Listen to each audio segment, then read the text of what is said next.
Il est 7h13, c'est à la une, le recul de l'immobilier. L'enseigne Century 21 a publié ses chiffres hier. Une baisse de 16% des ventes l'année dernière en 2023. Nous sommes avec Charles Marinakis, le président de Century 21. Rebonjour à vous. Bonjour. Et puis on peut se souhaiter les vœux et que l'année soit peut-être un petit peu meilleure, évidemment, sur l'immobilier. Comment on explique tout d'abord, Charles Marinakis, ce recul ?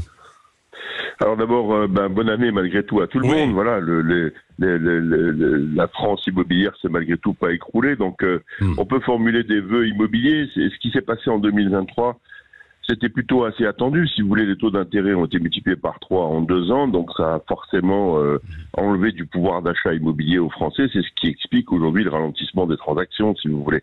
Ce phénomène-là, il était plutôt anticipé.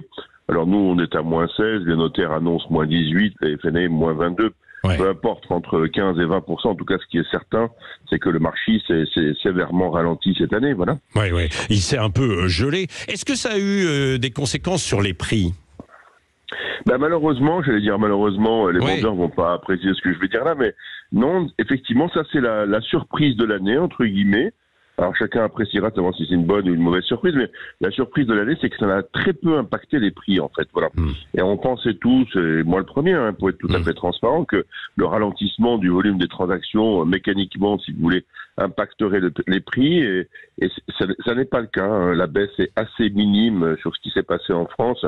On est de l'ordre de, si vous voulez, à peine de 1,7% pour les maisons en France et 3,4% pour les appartements, ce qui est notoirement insuffisant, si vous voulez, pour compenser la baisse du pouvoir d'achat. Voilà, ça c'est l'information de 2023, à part quelques régions, dont la région parisienne, Paris-Île-de-France, qui est probablement la région qui a le plus souffert de la mécanique du volume et des prix cette année, mais sinon les prix ont assez peu baissé. Oui, il faut dire aussi qu'il y avait eu des envolées des prix sur la région parisienne et Paris, comme d'ailleurs le cœur de certaines grandes villes, et puis qu'il y a une régulation en quelque sorte. Mais qu'est-ce qui peut se passer là maintenant pour 2024 ? Est-ce que justement pour relancer le marché, il faudrait une baisse des prix selon vous, Charles Marinakis ?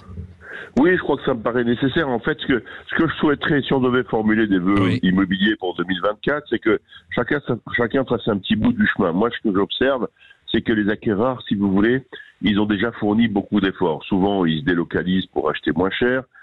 Ils vont renoncer à quelques mètres carrés de surface pour baisser leur budget d'acquisition.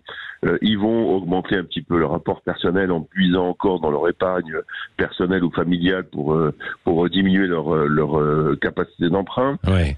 Et puis, si on espère qu'en 2024, comme ça semble être le cas, les taux d'intérêt, si vous voulez, baissent légèrement. Tout ça va permettre de redonner un peu de pouvoir d'achat immobilier aux acquéreurs. Malgré tout, si vous voulez, ça fera pas la rue Michel, il va en manquer au bout, et là, ce serait, je crois, assez normal que les vendeurs fassent leur bout de chemin. Voilà, je crois qu'il faudra qu'ils fassent un petit bout de chemin et qu'ils accompagnent la démarche et que les prix baissent de manière un peu plus marquée que ce qu'ils ont fait en 2023, c'est-à-dire entre 7 et 10%.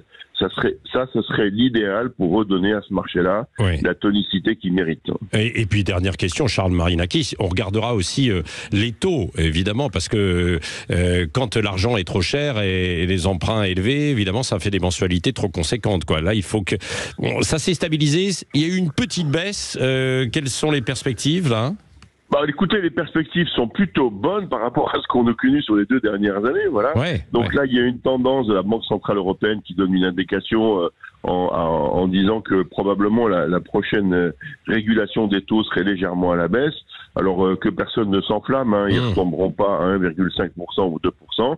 Mais on peut espérer que ça retombe dans l'année 2024 entre 3,25 et 3,75, qui serait déjà bien mieux que ce que nous vivons aujourd'hui. Mais c'est sûr que c'est le régulateur principal, si vous voulez, de ce marché-là. On l'a bien vu.